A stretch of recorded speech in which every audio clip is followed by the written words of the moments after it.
Living on the Great Lakes this time of year is truly something special. The salmon migrate up the rivers to spawn, while the deer are running around in rut, and the trees start to take on their warm autumn tones. It really is a magical feeling watching all the different walks of life show their beauty at once for the last time of the year. As you can see, early fall in Michigan is a beautiful time to be alive. Though with everything coming to life at once, it can be a little overwhelming. Try not to miss out on any of the action. Including wild mushrooms. Luckily, when it comes to Hericium, they're pretty hard to miss. Which is a good thing because I've just stumbled on one of the tastiest wild mushrooms to ever grace Mother Earth. While I'm tempted to just call this chilly little guy lion's mane, that would be incorrect. You see, when dealing with Hericium in North America, you're more than likely going to be dealing with 3 species of the mushroom in the parent Hericium genus. This one is commonly called bear's head tooth, whereas a more uniform and smooth example would be your OG lion's mane.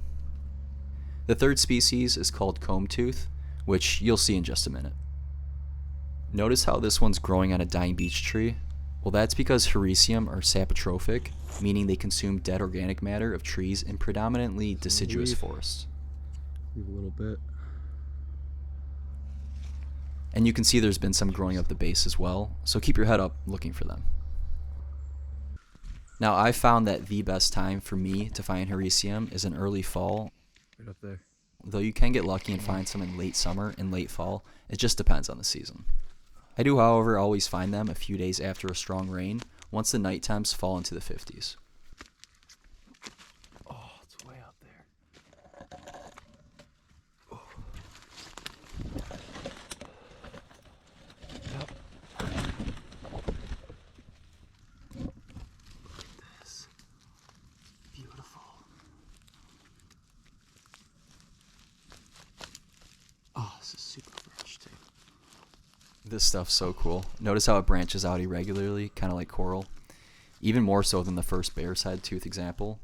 And again, lion's mane won't have any of these spiny offshoots, and instead will be completely smooth with these long white spikes dripping down. Oh, there's a lot of dirt on it. We'll have to brush it off. Comb tooth, or Hericium coralloides, is a lion's mane relative with identical color and taste, though it does differ in appearance, as you can see, and the medium it grows from, at least in my area, it looks like this was growing from an eastern hemlock. Rarely will you ever find wild mushrooms that stay so clean from dirt and debris throughout their lifespan as Hericium. I attribute that to the fact that it grows off of trees, just like oysters. Here's an old example. It's probably 3-4 days late. Small beech tree. Cool. Let's make some mushroom nuggets. Now, I normally take extra care of these in the field to make sure that they stay clean, but unfortunately I had a little dirt in my bag that did get on these. But that's okay, because you might find yourself in the same position one day, so I'll show you what I do when this happens. So you'll want to first attempt to brush off the dirt with a comb or brush like I'm doing, but if that's not working, say maybe they're too wet, you can go ahead and wash them off and squeeze the extra juice out. I like to save these juices to collect any spores that get released, and then I'll just dilute this in a water bottle and squirt it on my compost pile, or on some good log candidates during my next hike.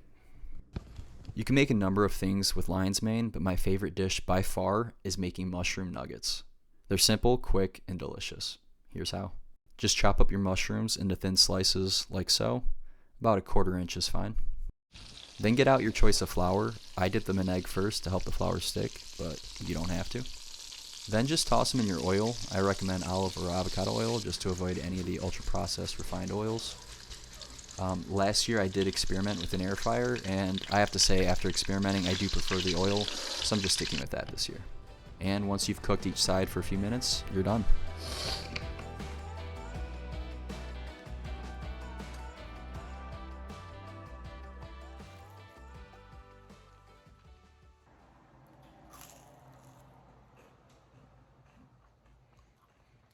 I would say it's like a combination of chicken, obviously, coconut, a little bit, and then crab. Mostly chicken, but man, it's so good. So that's just a quick way to cook up some lion's mane or anything in the Hericium family. It doesn't matter what's near you. It's all edible, all that stuff. So go out there, use caution, know what you're looking for.